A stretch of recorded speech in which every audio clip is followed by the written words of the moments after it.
All right, now that we've learned the basics of classical conditioning, I'd like to extensively go through a few examples.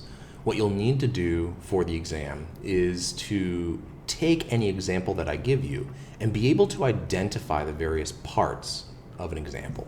I'll ask you to identify what the unconditioned stimulus is, what the neutral stimulus is, what the conditioned response is, etc. And so I want to run through some examples to make sure that you can do this and that you understand how classical conditioning works.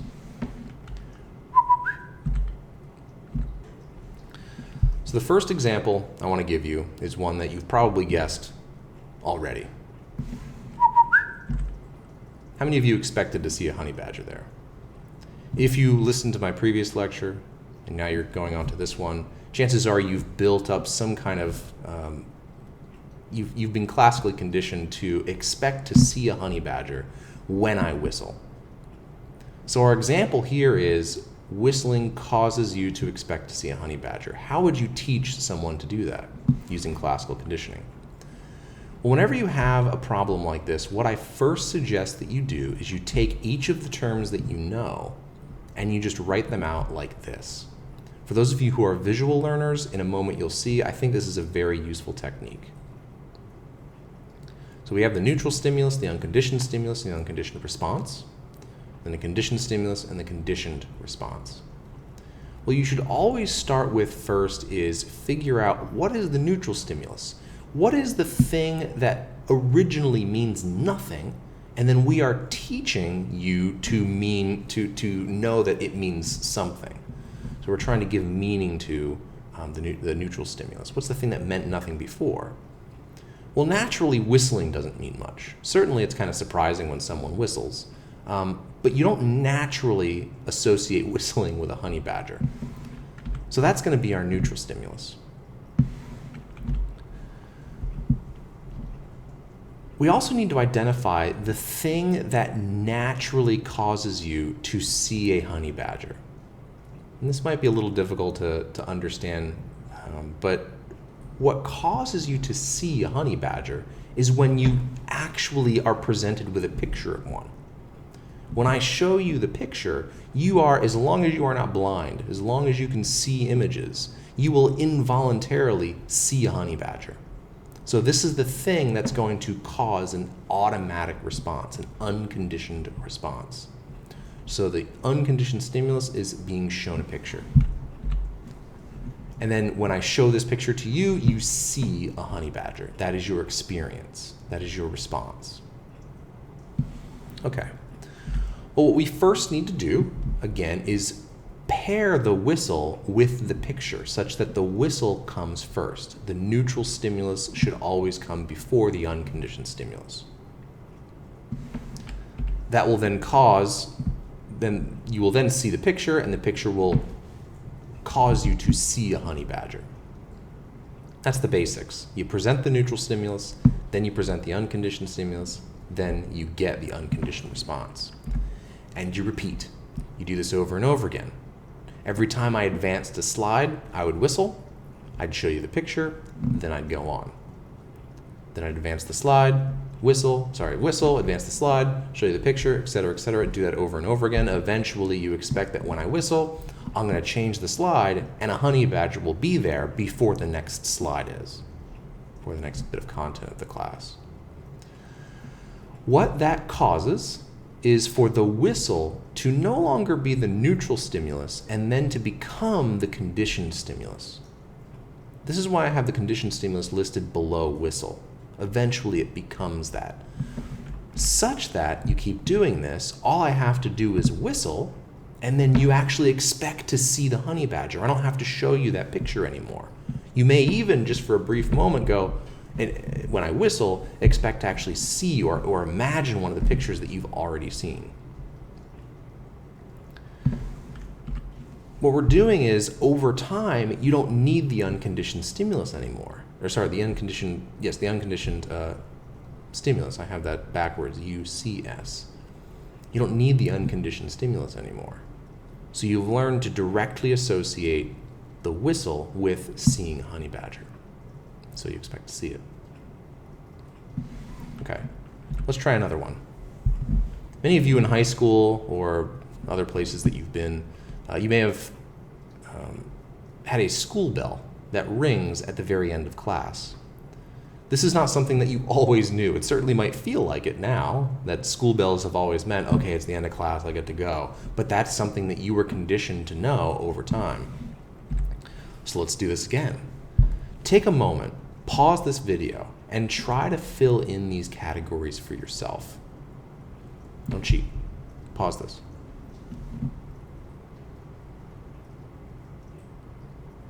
Okay. So what is the neutral stimulus? What is the unconditioned stimulus? What is the unconditioned response? What is the thing that we are trying to teach you that means something? The school bell. The bell meant nothing before, and then it started to mean that it's the end of class. So the neutral stimulus is the bell. What's the thing that naturally causes you to leave class? Well, you leave class when the class ends. So the thing that involuntarily will cause you to leave the class is when it ends, when it's no longer going on. The class ending then causes the response of leaving the room. So what we're trying to do is we're trying to first play the bell before class ends, and then when class ends, you leave the room. And we repeat this over and over and over again. Every period, bell rings, class ends, you leave. Such that it probably got to a point where you didn't need class to actually end anymore. There may have been those awkward moments where maybe you have a half day or there's some event going on where the bells are on a certain schedule. They ring. And when they do ring, suddenly you go, oh, class is over? I should be leaving right now? And your teacher has to go, no, that was false alarm. The class is not over. We just have a weird schedule today. That would be classical conditioning. You've learned that the bell means leave the room, that class ends. So eventually you don't need to have the class actually end for you to assume that it will. So over time you don't need the UCS. Okay. There are a few other terms that I want you to be familiar with that are related to classical conditioning, and we'll also see them a little bit in operant conditioning next week. First, there's stimulus generalization. This is when a similar conditioned stimulus causes the conditioned response. So think about this. Our example of the bell meaning that class ends. The bell causes you to involuntarily leave. Stimulus generalization would be if a bell that is very similar to the one that plays tones. So you're sitting in class and the bell tones. It's a little bit off, but it's similar enough that you go, oh, well, that was a bell, so I guess class is over. It sounds a little weird. You maybe even notice that it's weird, but you still have the same response of, okay, it's time to get up, it's time to go. That would be stimulus generalization. Imagine that instead of training a dog to use a metronome to expect food, I use a bell. So I ring a bell, I present food, the food causes the dog to salivate. And I repeat that. Bell, food causes salivation. Eventually the dog learns that the dog salivates, in response to the bell. Well, imagine then that I take a different sized bell, one that's a little bit smaller. So it's a higher pitched, it's a kind of a shriekier bell. If the dog continues to salivate in response to that smaller bell, that would be stimulus generalization. A similar conditioned stimulus causes the conditioned response. Stimulus discrimination would be a little bit different. It would be the opposite, really. This is when you distinguish between conditioned stimulus. So this is you're sitting in class and a bell tones, but the bell is really weird. It's like, I don't know, church bells or something. It's certainly a bell, but you don't have the same response. In fact, you might go, wait, why is that playing? It means the end of class is here, but you don't respond in the same way because you discriminate those two stimuli, those two different stimuluses.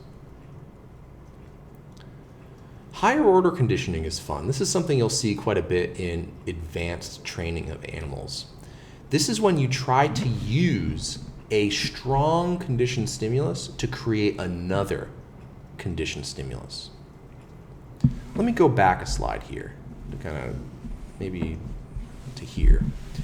Let's say that we wanted to teach you, so let's say that this has happened enough that when you're sitting in class and you hear a bell, you very consistently know to leave the room.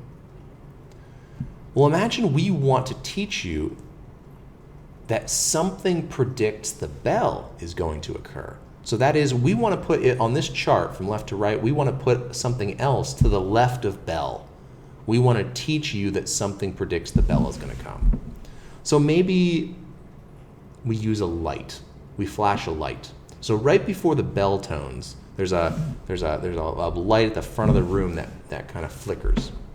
So the light flickers, then the bell sounds, then class ends. Higher order conditioning would be if we use the bell to teach you that light means the bell is coming. So that is, we're not actually ending class, but we're just relying on present the light, then present the bell, and the bell causes you to leave the room. That would be higher order conditioning, using a strong conditioned stimulus to create another conditioned stimulus. Extinction. Imagine this.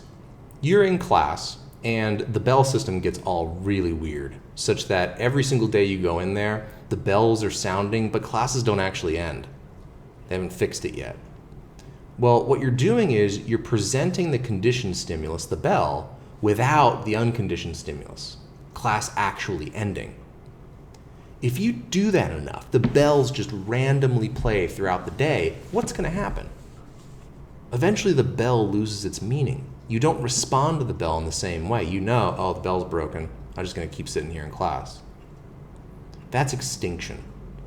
So if the metronome ticked and then the food was never presented, the dog would eventually stop salivating to the metronome because it's learning something new. It's learning that the metronome means nothing. It's a useless signal now. It's not a good predictor of food. That's extinction. And then spontaneous recovery. This is when an association is relearned more quickly after extinction occurs. Let's look at this chart here. I want to orient you just a little bit. So on the bottom we have time. So we're talking about the time, the number of trials. Say we're training this dog to salivate to food. So the number of trials is along the bottom. Then we have salivation towards the conditioned stimulus. So that is the metronome. We're measuring how much saliva is produced in response to the metronome. At the very beginning, there's going to be no saliva produced in response to the conditioned stimulus. The metronome means nothing. It's still neutral. So you can see on the very left side, the chart is down at the very bottom. As we run through trials, you see that the conditioned stimulus starts to create more and more saliva. So the dog has learned that metronome means food's coming. Therefore, salivation occurs. Then we go through extinction. We stop giving the dog food. So we play the metronome. The metronome causes the dog to salivate, but the food never comes. What's going to happen over time is the dog will learn, okay, the metronome doesn't mean anything. So for a few trials, he salivates, but then by the end, not responding as much as he used to. Then we have that kind of white column in the center where there's a rest. There's no training. The dog just gets to hang out, not much going on. We then try to reteach the dog that the metronome means food is coming. If you do it the second time around, the dog will pick up that association much more quickly. It will, in doing it again, very quickly learn that the metronome means food's coming. You can see the dog actually, even at the very first trial, is responding more strongly to the metronome than it did at the end of extinction. That's spontaneous recovery. So that point on the chart where the dog continues to salivate in response to the metronome after that resting period, after extinction, that is spontaneous recovery. And this happens for humans too. It could be that you've learned a certain association. Maybe the bells got out of whack in high school. You then learned the bells meant nothing. But then you went home, you slept through for the day, you came back, and the first time you hear a bell, you think, oh, class is ended. But then you realize, oh, wait, no, actually, the bells are still broken. That's spontaneous recovery. Okay. This is an example of a type of problem that you might get on the exam, that you might encounter on the exam. I'll expect you to be able to read through one of these examples and then identify each of its components. What is the neutral stimulus? What is the conditioned stimulus? What is the unconditioned stimulus? What is the unconditioned response? And what is the conditioned stimulus? Conditioned response. So I'll run you through this example once. At the beginning of the school year, Johnny went to his chemistry class in classroom B102 for the first time. His teacher, Mrs. Hood, was experiencing hot flashes, and so she had set the thermostat to 60 degrees. Johnny was so cold that he was shaking in class and could not focus. For the rest of the semester, he would put on his hoodie before walking into class. In the second semester, he had a new teacher in the same classroom and still put on his hoodie before going inside, even though the temperature of the room was up to 75 degrees. Johnny learned something here, and so we need to identify how he did that. Let's start with the neutral stimulus. What is the thing that used to mean nothing that now does mean something to Johnny? Take a moment, answer this for yourself. Pause that video and give it a try.